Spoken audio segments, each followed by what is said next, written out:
Ang mundo ng crypto ay punong-puno po talaga ng sorpresa. Pero minsan ay may mga galaw ang market na hindi lang basta tsamba kundi base sa kasaysayan at technical patterns. Isa po sa mga nag-aalab ngayon dito sa mundo ng crypto ay si XRP.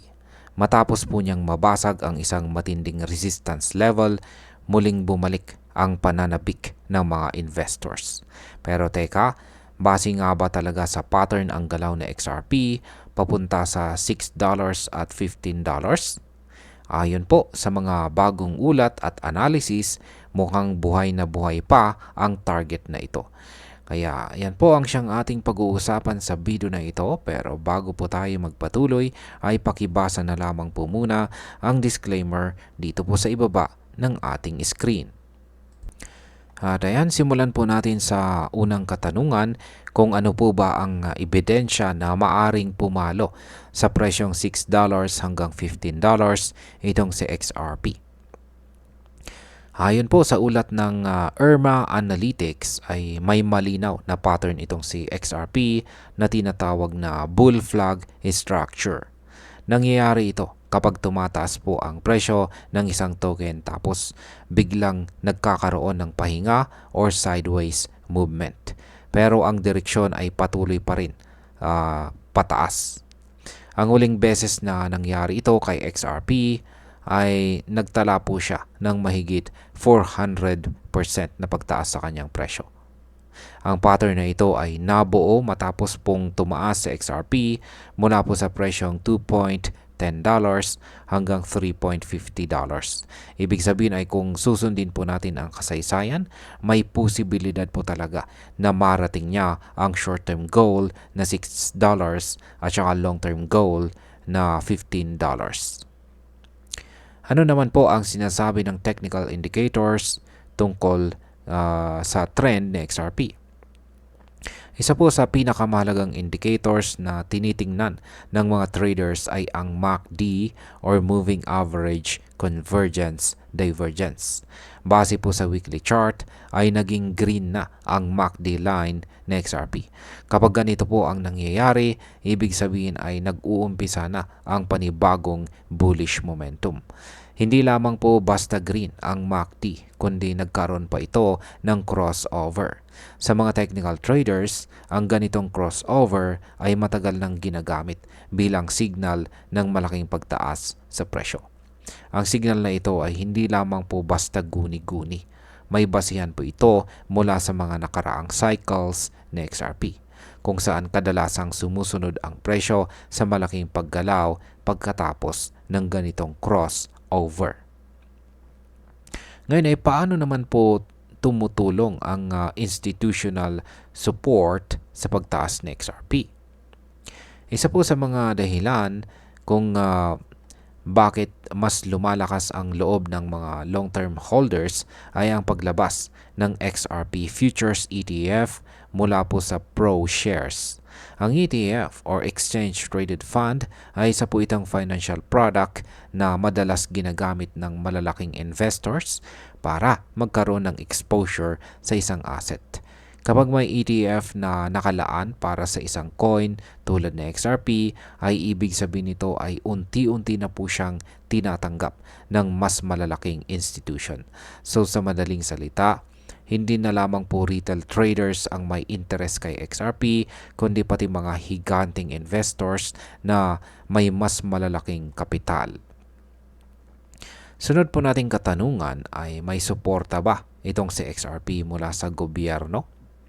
Ang kasagutan po sa katanungan na yan ay oo, meron. Sa katunayan ay may mga batas na tinatawag na Clarity at saka Genius Act na naglalayong paliwanagin ang mga patakaran pagdating sa crypto. Kapag naipasa po ito ay makakabawas ito sa pressure na nararanasan na XRP mula sa mga regulasyon. At syempre, mas maraming kumpanyang gustong makipag-partner kay Ripple kung malinaw ang patakaran. Kung magiging mas malinaw po ang batas, ay mas tataas po ang kumpiyansa ng mga investors at mas magiging matatag si XRP. Ano naman po ang mangyayari sa XRP Ledger ecosystem? Habang tumitibay po ang technical na position ni XRP ay tuloy-tuloy rin. Tuloy-tuloy rin ang pag-usbong ng kanyang ecosystem. Isa po sa mga innovation ay ang pagpasok ng RLUSD. Isa pong stablecoin na reserve-backed at ngayon ay integrated na sa XRP Ledger gamit po ang platform na XP Market. Ang RLUSD ay makakatulong po sa pagdagdag ng liquidity at utility kay XRP. Kapag mas maraming project at coin ang gumagana sa isang network, ay mas marami ring users at mas mataas ang demand. At alam naman natin, kapag mataas po ang demand, ay mas may tendency tumaas ang presyo. Ano naman po ang sinasabi ng on-chain data? Sa ilalim po ng blockchain data ay makikita ang tinatawag na whale accumulation. Ibig sabihin ay may mga malalaking investor na patuloy po na bumibili at nagsisiksikan ng XRP sa kanilang mga wallet. Kapag ang mga whale ay bumibili, kadalasan ay sinyalis ito na naniniwala po sila sa long-term potential ng asset. Bukod pa dyan ay tumaas rin ang tinatawag na open interest ng XRP. Ang open interest ay sukatan kung gaano po karaming traders ang gumagamit ng leverage para sa coin. Kapag mataas ito, ay karaniwan itong sinasabayan ng price volatility pataas. At ayan, bilang panghuling katanungan, ay bakit active pa rin ang target price na $6 at $15 kay XRP? Lahat ng nabanggit nating technical at saka fundamental na datos ay nagpapakita po ng consistent pattern na naganap sa nakaraan. Kapag pinagsama-sama mo ang bull flag pattern, MACD crossover, whale activity, institutional support at ecosystem growth, malinaw na may dahilan kung bakit nananatiling aktibo ang target na $6 at saka $15. Hindi ito basta hype. May sapat po na ebidensya sa charts, sa blockchain at sa mga balitang lumalabas sa industriya. At ayan, kung ikaw po ay isang Pinoy na nagtitrade or nag-i-invest sa crypto, ay malagang maunawaan po natin ang mga ganitong klase ng analysis. Hindi po sapat ang makisabay lamang sa uso. Dapat alam natin kung bakit umaakyat ang presyo ni XRP at kung may sapat ba itong basihan.